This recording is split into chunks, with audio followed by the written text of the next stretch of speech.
एका देशाला स्वातंत्र्य मिळण्यासाठी किती अश्रू वहावे लागतात, किती क्रांती घडाव्या लागतात, किती तुरुंग भरावे लागतात आणि किती वीरांना हसत हसत फासावर चढावं लागतं.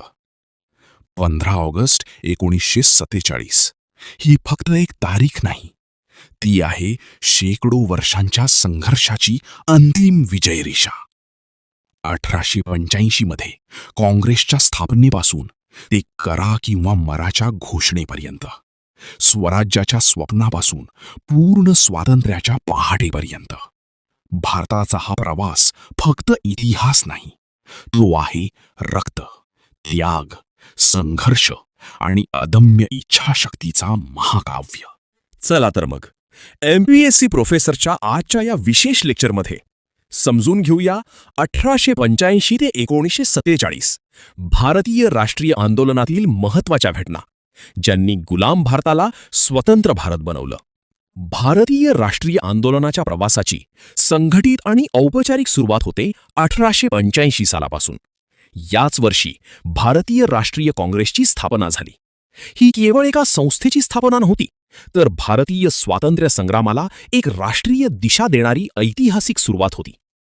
त्या काळात शिक्षित भारतीयांच्या मनात ब्रिटिश सत्तेविरोधात असंतोष वाढत होता, पण त्यांच्या मागण्या, तक्रारी आणि विचार मांडण्यासाठी कोणताही राष्ट्रीय स्तरावरील मंच नव्हता. याच पार्श्वभूमीवर ब्रिटिश अधिकारी ॲलन ऑक्टेव्हियन ह्यूम यांच्या पुढाकाराने भारतीय राष्ट्रीय काँग्रेसची स्थापना करण्यात आली. दादाभाई नौरोजी यांसारख्या दूरदृष्टी असलेल्या भारतीय नेत्यांनीही या स्थापनेत महत्त्वाची भूमिका बजावली. काँग्रेसचा मुख्य उद्देश होता भारतीयांना एकत्र आणणे, राष्ट्रीय एकता निर्माण करणे आणि शासनात भारतीयांचा सहभाग वाढवणे. म्हणजेच 1885 हे वर्ष भारतीय राष्ट्रीय चळवळीच्या इतिहासात एक टर्निंग पॉइंट ठरलं, कारण इथूनच सुरू झाला संघटित स्वातंत्र्य संग्रामाचा प्रवास. आता पुढे पाहूया या चळवळीला पुढील घटनांनी कसा वेग दिला. यानंतर पुढे येतो एक अत्यंत महत्त्वाचा टप्पा, भारतीय राष्ट्रीय आंदोलनातील बंगालची फाळणी. तर 1905 साली लॉर्ड कर्झन यांनी बंगालची फाळणी केली. ब्रिटिशांनी यामागचं कारण सांगितलं, प्रशासन अधिक सोपं करणे. पण प्रत्यक्षात हा प्रयत्न होता भारतीयांमध्ये फूट पाडण्याचा. कारण त्या काळात बंगाल हे राष्ट्रीय चळवळीचं सर्वात मजबूत केंद्र बनलं होतं. हिंदू आणि मुस्लिम समाजामध्ये विभाजन निर्माण करून राष्ट्रीय एकता कमकुवत करणे हा त्यामागचा खरा हेतू मानला गेला. या निर्णयामुळे संपूर्ण देशभर तीव्र असंतोष निर्माण झाला आणि याच ठिकाणाहून सुरू झाली स्वदेशी चळवळ आणि बहिष्कार चळवळ. लोकांनी परदेशी वस्तूंवर बहिष्कार टाकला आणि देशी वस्तूंचा स्वीकार सुरू केला. बाल गंगाधर तिलक यांसारख्या राष्ट्रवादी नेत्यांनी या चळवळीला मोठा जनसमर्थन दिला. म्हणजेच 1905 ची बंगाल फाळणी ही केवळ प्रशासकीय घटना नव्हती, तर भारतीय स्वातंत्र्य चळवळीला जन आंदोलनाचं स्वरूप देणारा हा एक ऐतिहासिक टप्पा होता. आता पुढे पाहूया या चळवळीने भारतीय राष्ट्रीय आंदोलनाला कसा नवा वेग दिला. यानंतर पुढे येतो एक अत्यंत नाट्यमय आणि निर्णायक टप्पा, भारतीय राष्ट्रीय काँग्रेसचं सुरत अधिवेशन. तर 1907 साली भारतीय राष्ट्रीय काँग्रेसचं अधिवेशन सुरत येथे पार पडलं. या अधिवेशनाची सर्वात मोठी आणि ऐतिहासिक घटना म्हणजे काँग्रेसमध्ये फूट पडली. ही फूट पडली दोन गटांमध्ये, मवाळ अर्थतः मॉडरेट्स आणि जहाल अर्थतः एक्स्ट्रीमिस्ट्स. मवाळ गटाचा विचार होता संविधानिक मार्गाने शांततामय पद्धतीने ब्रिटिशांकडून सुधारणा मिळवणे, तर जहाल गटाचा आग्रह होता अधिक आक्रमक भूमिका घेऊन ब्रिटिशांविरोधात थेट संघर्ष उभारणे. बाल गंगाधर तिलक हे जहाल गटाचे प्रमुख नेते होते, तर गोपाळकृष्ण गोखले हे मवाळ गटाचे महत्त्वाचे नेते मानले जात होते. या विचार भिन्नतेमुळे अधिवेशनातच तीव्र गोंधळ निर्माण झाला आणि शेवटी काँग्रेसमध्ये अधिकृत फूट पडली. म्हणजेच 1907 चे सुरत अधिवेशन हे केवळ एक अधिवेशन नव्हते, तर भारतीय राष्ट्रीय चळवळीच्या दिशेला बदलून टाकणारा एक मोठा वळणबिंदू होता.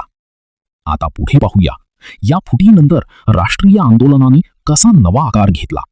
यानंतर पुढे येतो एक अत्यंत महत्वाचा आणि दूरगामी परिणाम करणारा टप्पा, मॉर्ले मिंटो सुधारणा. तर 1909 साली ब्रिटिश सरकारने मॉर्ले मिंटो सुधारणा जाहीर केल्या. या सुधारणांमागे मुख्य भूमिका होती लॉर्ड मिंटो आणि जॉन मॉर्ले यांची. या सुधारणांचा सर्वात महत्वाचा मुद्दा होता मुस्लिमांसाठी स्वतंत्र मतदारसंघाची तरतूद करण्यात आली. म्हणजेच मुस्लिम मतदार फक्त मुस्लिम उमेदवारांनाच मत देऊ शकणार होते.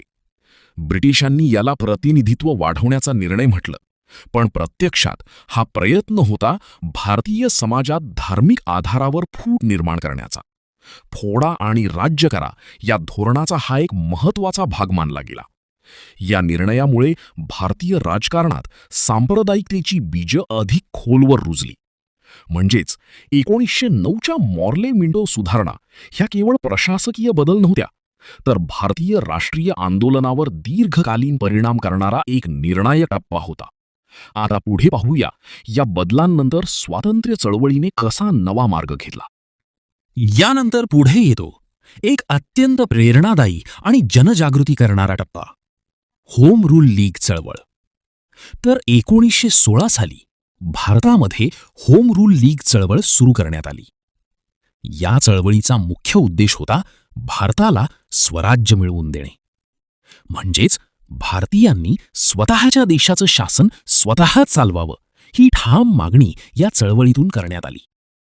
या चळवळीचे दोन प्रमुख नेते होते, बाल गंगाधर टिळक आणि ॲनी बेसंट. टिळकांनी महाराष्ट्र, कर्नाटक आणि मध्य भारतात ही चळवळ मजबूत केली, तर ॲनी बेसंट यांनी मद्रास आणि इतर भागांमध्ये या आंदोलनाला मोठा जनसमर्थन मिळवून दिलं. स्वराज्य हा माझा जन्मसिद्ध हक्क आहे आणि तो मी मिळवणारच, हा टिळकांचा विचार याच काळात जनतेच्या मनात अधिक प्रभावीपणे पोहोचला.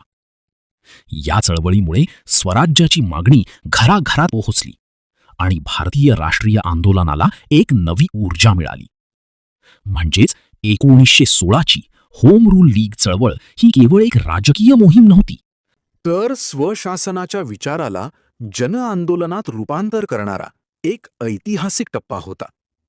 आता पुढे पाहूया या चळवळीने राष्ट्रीय आंदोलनाला कसा आणखी वेग दिला. यानंतर पुढे येतो एक अत्यंत ऐतिहासिक आणि एकात्मतेचा टप्पा, लखनौ करार. तर 1916 साली काँग्रेस आणि मुस्लिम लीग यांच्यामध्ये लखनौ करार घडून आला. हा करार भारतीय राष्ट्रीय आंदोलनाच्या इतिहासातील एक अत्यंत महत्त्वाचा टप्पा मानला जातो, कारण पहिल्यांदाच काँग्रेस आणि मुस्लिम लीग एकत्र येऊन ब्रिटिशांविरोधात सामायिक भूमिका घेत होते. या कराराचा मुख्य उद्देश होता भारतीयांना अधिक राजकीय हक्क मिळावेत आणि स्वशासनाच्या मागणीला अधिक बळ मिळावं. या करारामध्ये मुस्लिम लीगच्या काही राजकीय मागण्या स्वीकारण्यात आल्या, ज्यामुळे दोन्ही संघटनांमध्ये सहकार्याची भावना निर्माण झाली. बाल गंगाधर टिळक यांनी या एकतेला महत्त्वपूर्ण पाठिंबा दिला, तर मोहम्मद अली जिन्ना यांनीही या करारामध्ये महत्त्वाची भूमिका बजावली. म्हणजेच 1916चा लखनौ करार हा केवळ एक राजकीय करार नव्हता, तर राष्ट्रीय एकता आणि संयुक्त संघर्षाची एक मजबूत सुरुवात होती. आता पुढे पाहूया या एकतेनंतर भारतीय स्वातंत्र्य चळवळीने कसा नवा वेग घेतला. यानंतर पुढे येतो एक अत्यंत ऐतिहासिक आणि परिवर्तन घडवणारा टप्पा, चंपारण्य सत्याग्रह. तर 1917 साली बिहारमधील चंपारण्य येथे हा सत्याग्रह उभारला गेला. हा सत्याग्रह भारतातील महात्मा गांधींचा पहिला मोठा सत्याग्रह मानला जातो. त्या काळात चंपारण्यमधील शेतकऱ्यांना ब्रिटिश निळी उत्पादकांकडून मोठ्या प्रमाणात अन्याय सहन करावा लागत होता. त्यांना जबरदस्तीने 3 गठिया पद्धती अंतर्गत निळीची शेती करावी लागत होती. यामुळे शेतकऱ्यांचे आर्थिक आणि सामाजिक शोषण वाढत होतं. ही परिस्थिती पाहून महात्मा गांधी तेथे पोहोचले आणि त्यांनी अहिंसा, सत्य आणि शांततामय संघर्षाच्या माध्यमातून शेतकऱ्यांसाठी लढा उभारला. गांधीजींच्या नेतृत्वामुळे ब्रिटिश सरकारला शेतकऱ्यांच्या मागण्या मान्य कराव्या लागल्या आणि अन्यायकारक व्यवस्था बदलण्याची सुरुवात झाली. म्हणजेच 1917चा चंपारण्य सत्याग्रह हा केवळ शेतकऱ्यांचा संघर्ष नव्हता, तर भारतातील गांधी युगाची प्रभावी सुरुवात होती. आता पुढे पाहूया, या सत्याग्रहानंतर गांधीजींचं नेतृत्व राष्ट्रीय आंदोलनात कसं अधिक मजबूत होत गेलं. यानंतर पुढे येतो एक अत्यंत महत्वाचा आणि शेतकरी संघर्षाचा टप्पा, खेडा सत्याग्रह. तर 1918 साली गुजरातमधील खेडा जिल्ह्यात हा सत्याग्रह उभारला गेला. त्या काळात अतिवृष्टी आणि पिकांचे नुकसान यामुळे शेतकरी अत्यंत संकटात होते.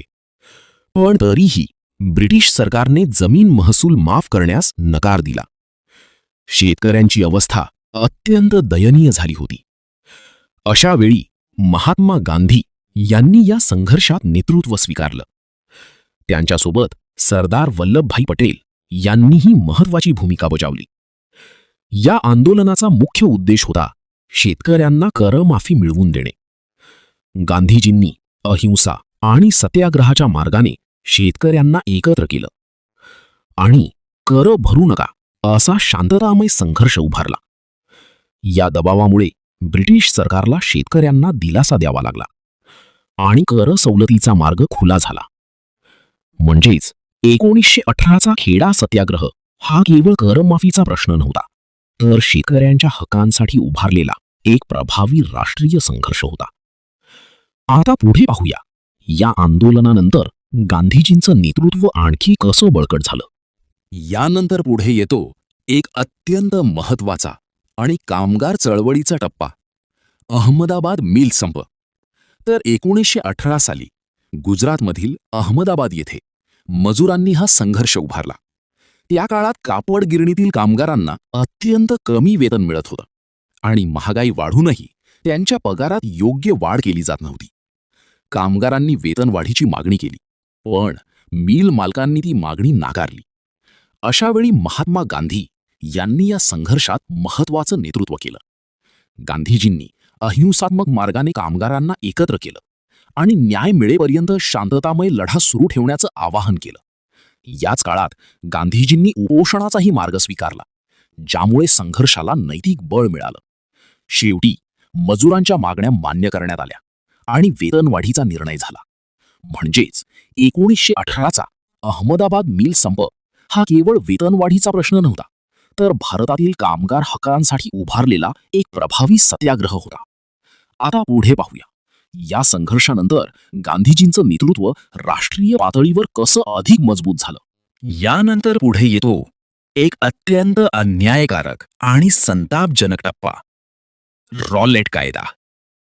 तर 1919 साली ब्रिटिश सरकारने रॉलेट कायदा लागू केला. हा कायदा भारतीयांच्या स्वातंत्र्यावर थेट आघात करणारा होता. या कायद्यानुसार सरकारला कोणत्याही व्यक्तीला खटला न चालवता अटक करण्याचा अधिकार मिळाला. म्हणजेच पुरावा नसतानाही कोणालाही तुरुंगात टाकता येत होतं. यामुळे न्यायव्यवस्थेचा मूलभूत आधारच कमकुवत झाला. भारतीयांनी या कायद्याला काळा कायदा असं नाव दिलं, कारण हा कायदा पूर्णपणे दडपशाहीचं प्रतीक मानला गेला. महात्मा गांधी यांनी या कायद्याविरोधात देशव्यापी आंदोलन उभारलं आणि सत्याग्रहाचा मार्ग स्वीकारला. देशभरात हरताळ, निदर्शने आणि तीव्र विरोध सुरू झाला. म्हणजेच 1919चा रॉलेट कायदा हा केवळ एक कायदा नव्हता, तर भारतीय जनतेच्या स्वातंत्र्य भावनेला थेट आव्हान देणारा एक निर्णायक प्रसंग होता. आता पुढे पाहूया, या संतापातून भारतीय आंदोलनाने कसा अधिक तीव्र स्वरूप घेतला. यानंतर पुढे येतो एक अत्यंत दुःखद आणि संतापजनक टप्पा, जालियनवाला बाग हत्याकांड. तर 1919 साली पंजाबमधील अमृतसर येथे ही भयंकर घटना घडली. रॉलेट कायद्याविरोधात लोक शांततापूर्ण पद्धतीने जालियनवाला बागेत एकत्र जमले होते. तेथे स्त्रिया, पुरुष आणि लहान मुलं सुद्धा उपस्थित होते. पण ब्रिटिश अधिकारी जनरल रेजिनल्ड डायर यांनी कोणतीही पूर्वसूचना न देता त्या निशस्त्र जमावावर थेट गोळीबार करण्याचा आदेश दिला. बागेचे प्रवेशद्वार बंद होते आणि लोकांना पळून जाण्याचीही संधी मिळाली नाही. शेकडो निरपराध लोक या हत्याकांडात मृत्युमुखी पडले आणि हजारो लोक जखमी झाले. या घटनेमुळे संपूर्ण देशभरात संतापाची लाट उसळली. भारतीय जनतेच्या मनात ब्रिटिश सत्तेविरोधात तीव्र रोष निर्माण झाला. म्हणजेच 1919चे जालियनवाला बाग हत्याकांड हे केवळ एक हत्याकांड नव्हते, तर भारतीय स्वातंत्र्य चळवळीला अधिक तीव्र, अधिक आक्रमक आणि निर्णायक बनवणारा एक ऐतिहासिक टप्पा होता. आता पुढे पाहूया, या घटनेनंतर राष्ट्रीय आंदोलनाने कसा नवा वेग घेतला. यानंतर पुढे येतो एक अत्यंत व्यापक आणि जनआंदोलनात रूपांतर झालेला टप्पा, असहकार चळवळ. तर 1920 साली महात्मा गांधी यांच्या नेतृत्वाखाली असहकार चळवळ सुरू करण्यात आली. जालियनवाला बाग हत्याकांड आणि रॉलेट कायद्यामुळे देशभरात प्रचंड असंतोष निर्माण झाला होता. त्याचबरोबर खिलाफत चळवळीचाही याच काळात प्रभाव होता. या पार्श्वभूमीवर ब्रिटिश सत्तेविरोधात शांततामय पण ठाम संघर्ष म्हणून असहकार चळवळ उभी राहिली. या चळवळीचा मुख्य उद्देश होता ब्रिटिश सरकारशी सहकार्य न करणे, म्हणजेच सरकारी शाळा, महाविद्यालये, न्यायालय, पदव्या आणि परकीय वस्तू यांचा बहिष्कार करणे. लोकांनी परदेशी कपड्यांची होळी केली आणि खादीचा स्वीकार सुरू केला. महात्मा गांधी यांनी या आंदोलनाला राष्ट्रीय स्वरूप दिलं, तर मुहम्मद अली आणि शौकत अली या अली बंधूंनी खिलाफत आंदोलनातून याला मोठा पाठिंबा दिला. या चळवळीमुळे स्वातंत्र्य आंदोलन पहिल्यांदाच खऱ्या अर्थाने जनतेच्या घराघरात पोहोचलं. म्हणजेच 1920ची असहकार चळवळ ही केवळ बहिष्कार मोहीम नव्हती, तर भारतीय जनतेने ब्रिटिश सत्तेला दिलेलं एक मोठं राजकीय आव्हान होतं. आता पुढे पाहूया, या आंदोलनानंतर स्वातंत्र्य चळवळीने कसं नवं वळण घेतलं. यानंतर पुढे येतो एक अत्यंत धक्कादायक आणि निर्णायक टप्पा, चौरी चौरा घटना. तर 1922 साली उत्तर प्रदेशातील चौरी चौरा येथे ही घटना घडली. त्या काळात असहकार चळवळ देशभरात जोरात सुरू होती. लोक ब्रिटिश सत्तेविरोधात शांततामय आंदोलन करत होते. याच दरम्यान पोलीस आणि आंदोलक यांच्यात संघर्ष निर्माण झाला. परिस्थिती इतकी तणावपूर्ण झाली की रागावलेल्या जमावाने पोलीस ठाण्याला आग लावली आणि त्यामध्ये अनेक पोलीस जिवंत जळाले. ही घटना पूर्णपणे हिंसक स्वरूपाची होती आणि महात्मा गांधी यांच्या अहिंसेच्या तत्वांच्या पूर्णपणे विरोधात होती. गांधीजींना वाटलं, जर आंदोलन हिंसक होत असेल तर ते योग्य दिशेने जात नाही. म्हणूनच त्यांनी असहकार चळवळ तात्काळ मागे घेण्याचा मोठा निर्णय घेतला. या निर्णयामुळे अनेक नेते आश्चर्यचकित झाले, पण गांधीजींसाठी अहिंसा हेच सर्वात मोठं तत्व होतं. म्हणजेच 1922ची चौरी चौरा घटना ही केवळ एक हिंसक घटना नव्हती, तर भारतीय स्वातंत्र्य चळवळीच्या दिशेला बदलून टाकणारा एक निर्णायक वळणबिंदू होती. आता पुढे पाहूया, या घटनेनंतर राष्ट्रीय आंदोलनाने कसा नवा मार्ग स्वीकारला. यानंतर पुढे येतो एक अत्यंत संतापजनक आणि संघर्षपूर्ण टप्पा, सायमन आयोग. तर 1927 साली ब्रिटिश सरकारने सायमन आयोग नियुक्त केला. या आयोगाचा उद्देश होता भारताच्या राज्यघटनात्मक सुधारणांचा आढावा घेणे आणि पुढील राजकीय बदलांसाठी शिफारसी करणे.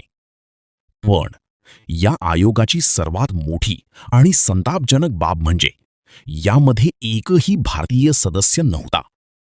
म्हणजेच भारताच्या भविष्यासंबंधी निर्णय घेण्यासाठी भारतीयांनाच दूर ठेवण्यात आलं. यामुळे संपूर्ण देशभर तीव्र संताप निर्माण झाला आणि सायमन गो बॅक ही घोषणा जनआंदोलन बनली. सर्वत्र मोर्चे, निदर्शने आणि तीव्र विरोध सुरू झाला. लाला लाजपत राय यांनी या आंदोलनात महत्त्वपूर्ण नेतृत्व केलं. लाहोरमधील मोर्चादरम्यान त्यांच्यावर ब्रिटिश पोलिसांनी निर्घृण लाठीचार्ज केला आणि त्या जखमांमुळे नंतर त्यांचा मृत्यू झाला. म्हणजेच 1927चा सायमन आयोग हा केवळ एक आयोग नव्हता, तर भारतीयांच्या स्वाभिमानाला दिलेलं एक मोठं आव्हान होता. आता पुढे पाहूया, या आंदोलनानंतर स्वातंत्र्य चळवळीने कसा आणखी तीव्र वेग घेतला. यानंतर पुढे येतो एक अत्यंत महत्वाचा आणि धोरणात्मक टप्पा, नेहरू अहवाल. तर 1928 साली भारतीय नेत्यांनी नेहरू अहवाल सादर केला. हा अहवाल भारतीय राज्यघटनेचा पहिला महत्वाचा आराखडा मानला जातो. या अहवालाचं नेतृत्व केलं मोतीलाल नेहरू यांनी. म्हणूनच याला नेहरू अहवाल असं नाव देण्यात आलं. सायमन आयोगाला उत्तर म्हणून हा अहवाल तयार करण्यात आला. कारण भारतीयांना असं दाखवायचं होतं की आम्ही स्वतः आपल्या देशाची राज्यघटना तयार करू शकतो. या अहवालात डॉमिनियन स्टेटस, मूलभूत हक्क, जबाबदार सरकार आणि संघीय रचना यांसारख्या महत्त्वाच्या बाबी मांडल्या गेल्या. म्हणजेच भारतातील शासन भारतीयांच्या हातात असावं ही स्पष्ट भूमिका या अहवालातून समोर आली. हा अहवाल स्वराज्याच्या दिशेने एक ठोस आणि लिखित पाऊल ठरला. म्हणजेच 1928चा नेहरू अहवाल हा केवळ एक दस्तऐवज नव्हता, तर स्वतंत्र भारताच्या राजकीय भविष्याचा एक महत्त्वाचा पाया होता.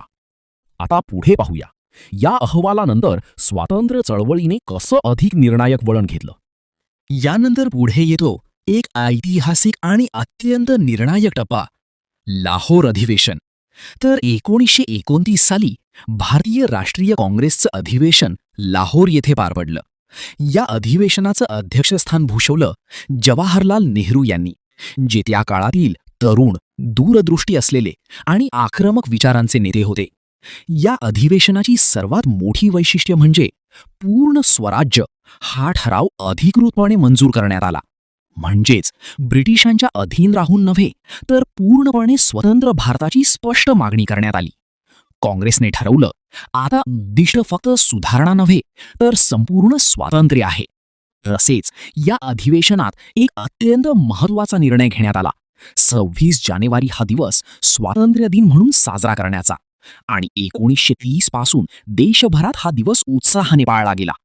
म्हणजेच 1929चे लाहोर अधिवेशन हे केवळ एक अधिवेशन नव्हते, तर भारतीय स्वातंत्र्य संग्रामाला अंतिम आणि स्पष्ट ध्येय देणारा एक ऐतिहासिक टप्पा होता. आता पुढे पाहूया, या ठरावानंतर राष्ट्रीय आंदोलनाला कसा जन आंदोलनाचा नवा वेग मिळाला. यानंतर पुढे येतो एक अत्यंत व्यापक आणि संघर्षशील टप्पा, सविनय कायदेभंग चळवळ. 1930 साली महात्मा गांधी यांच्या नेतृत्वाखाली सविनय कायदेभंग चळवळ सुरू करण्यात आली. लाहोर अधिवेशनात पूर्ण स्वराज्य हा ठराव मंजूर झाल्यानंतर ही चळवळ अधिक तीव्र झाली. या चळवळीचा मुख्य उद्देश होता ब्रिटिशांच्या अन्यायकारक कायद्यांचे उघडपणे उल्लंघन करणे, पण तेही पूर्णपणे अहिंसात्मक मार्गाने. म्हणजेच अन्यायकारक कायदा मान्य करायचा नाही हा स्पष्ट संदेश या आंदोलनातून देण्यात आला. यामध्ये मिठाचा कायदा, कर प्रणाली आणि इतर ब्रिटिश निर्बंधांविरोधात मोठ्या प्रमाणावर आंदोलन झालं. गांधीजींनी जनतेला आवाहन केलं, भीती सोडा, अन्यायाविरोधात उभे रहा आणि सत्याग्रहाच्या मार्गाने ब्रिटिश सत्तेला आवाहन द्या. या चळवळीमुळे शेतकरी, कामगार, महिला आणि सामान्य जनता मोठ्या प्रमाणात सहभागी झाली. म्हणजेच 1930ची सविनय कायदेभंग चळवळ ही केवळ कायदे तोडण्याची मोहीम नव्हती, तर अन्यायकारक सत्तेविरोधात जनतेचा शांत पण शक्तिशाली संघर्ष होता. आता पुढे पाहूया, या चळवळीतील सर्वात प्रतिकात्मक घटना, दांडी यात्रा कशी घडली. यानंतर पुढे येतो एक अत्यंत प्रतिकात्मक आणि ऐतिहासिक टप्पा, दांडी मार्च. तर 1930 साली महात्मा गांधी यांनी दांडी यात्रा सुरू केली. ही यात्रा सविनय कायदेभंग चळवळीचा सर्वात प्रभावी भाग ठरली. ब्रिटिश सरकारने मिठावर कर लावला होता. म्हणजेच सामान्य माणसाच्या दैनंदिन जीवनातील सर्वात आवश्यक वस्तूवरही ब्रिटिशांनी नियंत्रण ठेवलं होतं. गांधीजींनी याच मिठाच्या कायद्याला आव्हान देण्याचा निर्णय घेतला. 12 मार्च 1930 रोजी साबरमती आश्रमातून दांडीकडे ही पदयात्रा सुरू झाली आणि 24 दिवसांचा प्रवास करून गांधीजी समुद्रकिनारी पोहोचले. तेथे समुद्राच्या पाण्यातून मीठ तयार करून त्यांनी ब्रिटिश कायद्याचं उघड उल्लंघन केलं. हा केवळ मिठाचा सत्याग्रह नव्हता, तर अन्यायकारक सत्तेविरोधात भारतीय जनतेच्या स्वाभिमानाचा आवाज होता. या आंदोलनामुळे संपूर्ण देशभरात सविनय कायदेभंग चळवळीला मोठा वेग मिळाला. आणि जगभरातही भारतीय स्वातंत्र्य लढ्याकडे लक्ष वेधलं गेलं. म्हणजेच 1930ची दांडी यात्रा ही केवळ एक पदयात्रा नव्हती, तर स्वातंत्र्य चळवळीचा एक अमर आणि प्रेरणादायी अध्याय होता. आता पुढे पाहूया, या संघर्षानंतर ब्रिटिश सरकारला कशा प्रकारे चर्चा करावी लागली. यानंतर पुढे येतो एक अत्यंत महत्वाचा आणि राजकीय टप्पा, गांधी आयर्विन करार. तर 1931 साली महात्मा गांधी आणि लॉर्ड आयर्विन यांच्यामध्ये गांधी आयर्विन करार झाला. सविनय कायदेभंग चळवळ आणि दांडी मार्च नंतर ब्रिटिश सरकारवर मोठा दबाव निर्माण झाला होता. या पार्श्वभूमीवर दोन्ही बाजूंमध्ये चर्चा सुरू झाली. या कराराचा मुख्य उद्देश होता संघर्षाऐवजी चर्चेच्या मार्गाने पुढचा टप्पा निश्चित करणे. या करारानुसार काँग्रेसने सविनय कायदेभंग चळवळ तात्पुरती स्थगित करण्यास मान्यता दिली, तर ब्रिटिश सरकारने राजकीय कायद्यांची सुटका आणि शांततामय आंदोलनांना काही प्रमाणात मान्यता देण्याचं आश्वासन दिलं. तसेच महात्मा गांधी यांना दुसऱ्या गोलमेज परिषदेत काँग्रेसचे प्रतिनिधी म्हणून सहभाग घेण्याचा मार्ग खुला झाला. म्हणजेच 1931चा गांधी आयर्विन करार हा केवळ एक समझोता नव्हता, तर संघर्ष आणि संवाद या दोन्हींच्या संतुलनातून स्वातंत्र्य चळवळीला नवं राजकीय वळण देणारा महत्वाचा टप्पा होता. आता पुढे पाहूया, या करारानंतर गोलमेज परिषदांमध्ये भारतीय प्रश्न कसा पुढे गेला. यानंतर पुढे येतो एक अत्यंत महत्वाचा आणि घटनात्मक टप्पा, गोलमेज परिषदा. तर 1930 ते 1932 या काळात लंडन येथे गोलमेज परिषदा भरवण्यात आल्या. या परिषदांचा मुख्य उद्देश होता भारतातील भविष्यातील राज्यघटनात्मक रचना आणि राजकीय सुधारणा यांवर चर्चा करणे. ब्रिटिश सरकारने भारतीय नेते, राजे आणि विविध समाज घटकांच्या प्रतिनिधींना या परिषदांसाठी आमंत्रित केलं. पहिल्या परिषदेत काँग्रेसने सहभाग घेतला नाही, पण दुसऱ्या गोलमेज परिषदेत महात्मा गांधी हे काँग्रेसचे प्रतिनिधी म्हणून सहभागी झाले. याच परिषदांमध्ये डॉक्टर बाबासाहेब आंबेडकर यांनी दलित समाजाच्या राजकीय हक्कांसाठी ठाम आणि प्रभावी भूमिका मांडली. विशेषतः स्वतंत्र प्रतिनिधित्व आणि सामाजिक न्याय या मुद्द्यांवर त्यांनी स्पष्ट भूमिका घेतली. विशेष म्हणजे डॉक्टर बाबासाहेब आंबेडकर यांनी तीनही गोलमेज परिषदांमध्ये सहभाग नोंदवला आणि दलित समाजाच्या हक्कांसाठी आंतरराष्ट्रीय पातळीवर आपला प्रभावी आवाज पोहोचवला. लंडनमध्ये झालेल्या या चर्चांमधून भारताच्या राज्यघटनेच्या भविष्यासाठी महत्वाचे विचार पुढे आले. म्हणजेच गोलमेज परिषदा या केवळ बैठका नव्हत्या, तर भारताच्या राजकीय भवितव्याचा आराखडा ठरवण्याचा एक महत्वाचा प्रयत्न होता. आता पुढे पाहूया, या परिषदांनंतर पुढे कोणता निर्णायक सामाजिक आणि राजकीय टप्पा आला. यानंतर पुढे येतो एक अत्यंत महत्वाचा आणि सामाजिक न्यायाचा टप्पा, पुणे करार. तर 1932 साली डॉक्टर B.R. आंबेडकर आणि महात्मा गांधी यांच्यामध्ये पुणे करार झाला. या कराराची पार्श्वभूमी होती ब्रिटिश सरकारचा कम्युनल अवॉर्ड, ज्यामध्ये दलित समाजासाठी स्वतंत्र मतदारसंघांची तरतूद करण्यात आली होती. डॉक्टर बाबासाहेब आंबेडकर यांनी दलितांच्या राजकीय हक्कांसाठी या स्वतंत्र मतदारसंघांना महत्त्वपूर्ण मानलं, पण महात्मा गांधी यांना वाटत होतं यामुळे हिंदू समाजात कायमची फूट पडेल. याच्या निषेधार्थ गांधीजींनी येरवडा जेलमध्ये आमरण उपोषण सुरू केलं. देशभरात तणावपूर्ण वातावरण निर्माण झालं. शेवटी दोन्ही नेत्यांमध्ये समन्वय झाला आणि स्वतंत्र मतदारसंघाऐवजी दलितांसाठी राखीव जागांची व्यवस्था मान्य करण्यात आली. यालाच पुणे करार असं म्हटलं जातं. म्हणजेच 1932चा पुणे करार हा केवळ एक राजकीय समझोता नव्हता, तर सामाजिक न्याय, प्रतिनिधित्व आणि राष्ट्रीय एकता यांच्यात संतुलन साधणारा एक ऐतिहासिक टप्पा होता. आता पुढे पाहूया, या करारानंतर भारतीय राजकारणाने कसा नवा आकार घेतला. यानंतर पुढे येतो एक अत्यंत महत्वाचा आणि वादग्रस्त टप्पा, कम्युनल अवॉर्ड. तर 1932 साली ब्रिटनचे पंतप्रधान रॅमसे मॅकडॉनल्ड यांनी कम्युनल अवॉर्ड जाहीर केला. या निर्णयाचा मुख्य उद्देश होता भारतातील विविध समाज घटकांना राजकीय प्रतिनिधित्व देणे. या अंतर्गत मुस्लिम, शीख, ख्रिश्चन, अँग्लो इंडियन आणि विशेषतः दलित समाजासाठी स्वतंत्र मतदारसंघांची तरतूद करण्यात आली. म्हणजेच प्रत्येक समाज घटकाला स्वतःचे प्रतिनिधी निवडण्याचा अधिकार देण्यात आला. डॉक्टर बाबासाहेब आंबेडकर यांनी दलित समाजाच्या राजकीय हक्कांच्या दृष्टीने या निर्णयाला महत्त्वपूर्ण मानलं. पण महात्मा गांधी यांनी विशेषतः दलितांसाठीच्या स्वतंत्र मतदारसंघांना तीव्र विरोध केला. त्यांना वाटत होतं यामुळे हिंदू समाजात कायमची फूट पडेल. याच प्रश्नातून पुढे गांधीजींचं उपोषण आणि पुणे करार घडून आला. म्हणजेच 1932चा कम्युनल अवॉर्ड हा केवळ एक निवडणूक निर्णय नव्हता, तर भारतीय राजकारणात प्रतिनिधित्व, सामाजिक न्याय आणि एकात्मता या प्रश्नांना केंद्रस्थानी आणणारा एक निर्णायक टप्पा होता. आता पुढे पाहूया या घटनेनंतर स्वातंत्र्य चळवळीचा प्रवास कसा पुढे सरकला. यानंतर पुढे येतो एक अत्यंत महत्वाचा आणि घटनात्मक टप्पा, भारत सरकार अधिनियम 1935. तर 1935 साली ब्रिटिश पार्लमेंटने गव्हर्नमेंट ऑफ इंडिया ॲक्ट 1935 मंजूर केला. हा कायदा ब्रिटिश काळातील सर्वात व्यापक आणि महत्त्वाचा घटनात्मक कायदा मानला जातो. या कायद्याचा मुख्य उद्देश होता भारतातील प्रशासन व्यवस्था अधिक संघटित करणे आणि काही प्रमाणात भारतीयांना शासनात सहभाग देणे. या कायद्यानुसार प्रांतीय स्वायत्तता देण्यात आली. म्हणजेच प्रांतांमध्ये मंत्रिमंडळ आणि निवडून आलेल्या भारतीय प्रतिनिधींना अधिक अधिकार मिळाले. तसेच भारतासाठी संघराज्य रचनेचा प्रस्ताव मांडण्यात आला, ज्यामध्ये ब्रिटिश प्रांत आणि संस्थान एकत्र येऊन फेडरल व्यवस्था तयार करणार होते. याचबरोबर केंद्र आणि प्रांत यांच्यात अधिकारांचे विभाजन करण्यात आले. म्हणजेच 1935चा भारत सरकार अधिनियम हा केवळ एक कायदा नव्हता, तर पुढील भारतीय राज्यघटनेचा एक महत्त्वाचा पाया ठरला. स्वातंत्र्यानंतरही भारतीय राज्यघटनेत यातील अनेक तरतुदींचा प्रभाव दिसून येतो. आता पुढे पाहूया या कायद्यानंतर भारतीय स्वातंत्र्य चळवळीने कसा नवा वेग घेतला.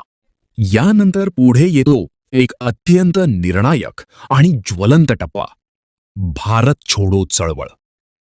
तर 1942 साली महात्मा गांधी यांच्या नेतृत्वाखाली भारत छोडो चळवळ सुरू करण्यात आली.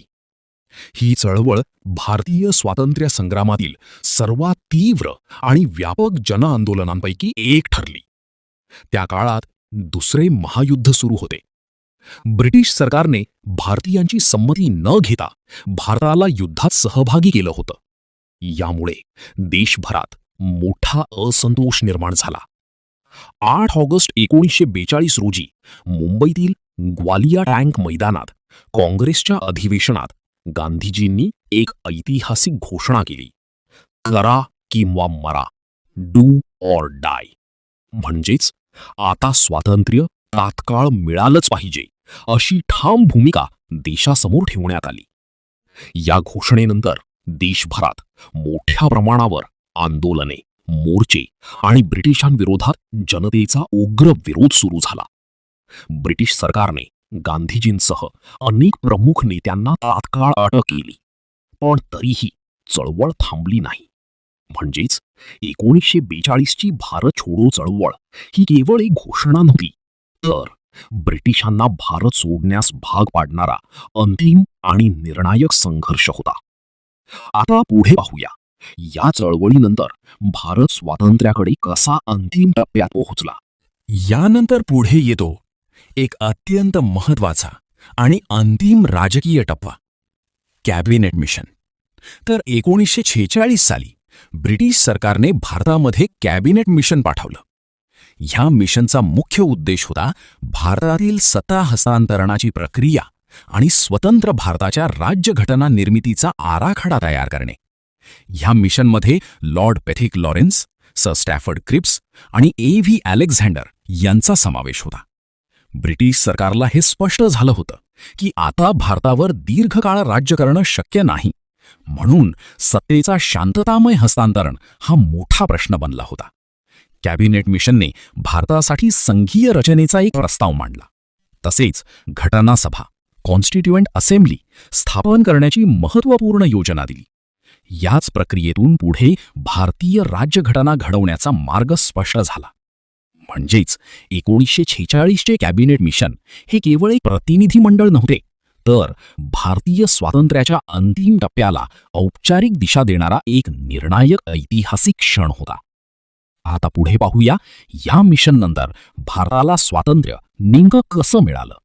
यानंतर पुढे येतो एक अत्यंत धाडसी आणि निर्णायक टप्पा, रॉयल इंडियन नेव्ही उठाव. तर 1946 साली रॉयल इंडियन नेव्हीमधील भारतीय नौसैनिकांनी ब्रिटिश सत्तेविरुद्ध बंड पुकारलं. या घटनेला रॉयल इंडियन नेव्ही म्युटिनी असं म्हटलं जातं. या उठावाची सुरुवात मुंबईतील HMIS तलवार या नौदल तळावर झाली. भारतीय सैनिकांना वाईट अन्न, वंशभेद, अमानवी वागणूक आणि कमी वेतन यांचा सामना करावा लागत होता. यामुळे त्यांच्यामध्ये मोठा असंतोष निर्माण झाला. नौसैनिकांनी ब्रिटिश अधिकाऱ्यांविरोधात आवाज उठवला आणि स्वातंत्र्याच्या समर्थनार्थ घोषणाबाजी सुरू केली. हा उठाव फक्त मुंबईपुरता मर्यादित राहिला नाही, तर कराची, मद्रास आणि इतर ठिकाणीही याचा प्रभाव दिसून आला. हजारो नौसैनिक या आंदोलनात सहभागी झाले आणि ब्रिटिश सत्तेला मोठा धक्का बसला. म्हणजेच 1946चा रॉयल इंडियन नेव्ही उठाव हा केवळ सैनिकांचा बंड नव्हता, तर ब्रिटिश साम्राज्याच्या अंताची स्पष्ट चाहूल देणारा एक ऐतिहासिक संघर्ष होता. यामुळे ब्रिटिशांना हे जाणवलं की आता भारतात सत्ता टिकवणं अत्यंत कठीण झालं आहे. आता पुढे पाहूया या अंतिम संघर्षानंतर भारताला स्वातंत्र्य कसं मिळालं. त्यानंतर पुढे येतो एक अत्यंत निर्णायक आणि अंतिम राजकीय टप्पा, माउंटबॅटन योजना. तर 1947 साली भारताचे शेवटचे व्हाईसरॉय लॉर्ड लुई माउंटबॅटन यांनी माउंटबॅटन प्लॅन जाहीर केली. या योजनेचा मुख्य उद्देश होता भारतातील ब्रिटिश सत्ता संपवणे आणि सत्तेचे अंतिम हस्तांतरण शांततामय पद्धतीने पूर्ण करणे. त्या काळात हिंदू मुस्लिम तणाव अत्यंत वाढला होता आणि भारताच्या भवितव्याबाबत निर्णायक निर्णय घेणे अत्यावश्यक बनले होते. या योजनेनुसार भारताची फाळणी करून 2 स्वतंत्र राष्ट्रांची निर्मिती मान्य करण्यात आली, भारत आणि पाकिस्तान. म्हणजेच ब्रिटिश भारताचे 2 भाग करण्यात आले आणि 15 ऑगस्ट 1947 रोजी भारताला स्वातंत्र्य मिळण्याचा मार्ग निश्चित झाला. या योजनेमुळे एकीकडे स्वातंत्र्याचा मार्ग खुला झाला, तर दुसरीकडे फाळणीमुळे मोठ्या प्रमाणावर हिंसा, स्थलांतर आणि मानवी दुःख उद्भवलं. म्हणजेच 1947 ची माउंटबॅटन योजना ही केवळ एक राजकीय घोषणा नव्हती, तर भारताच्या स्वातंत्र्याचा आणि फाळणीच्या वेदनेचा एकाच वेळी प्रारंभ करणारा ऐतिहासिक टप्पा होता. आता पुढे पाहूया या योजनेनंतर भारत स्वतंत्र राष्ट्र म्हणून कसा उभा राहिला. यानंतर पुढे येतो एक अंतिम आणि ऐतिहासिक टप्पा, भारतीय स्वातंत्र्य अधिनियम. तर 1947 साली ब्रिटिश पार्लमेंटने इंडियन इंडिपेंडन्स ॲक्ट 1947 मंजूर केला. हा कायदा भारताला कायदेशीररित्या स्वातंत्र्य देणारा सर्वात महत्त्वाचा कायदा ठरला. माउंटबॅटन योजनेनंतर ब्रिटिश सरकारने भारतावरील आपली सत्ता अधिकृतपणे समाप्त करण्याचा निर्णय घेतला. या कायद्यानुसार ब्रिटिश भारताचे 2 स्वतंत्र राष्ट्रांमध्ये विभाजन करण्यात आले, भारत आणि पाकिस्तान. तसेच 15 ऑगस्ट 1947 पासून ब्रिटिशांची सत्ता अधिकृतपणे संपुष्टात आली आणि भारत एक स्वतंत्र राष्ट्र बनला. या कायद्यामुळे भारतीयांना स्वतःचे शासन, स्वतःचे निर्णय आणि स्वतःचे भविष्य घडवण्याचा अधिकार प्राप्त झाला.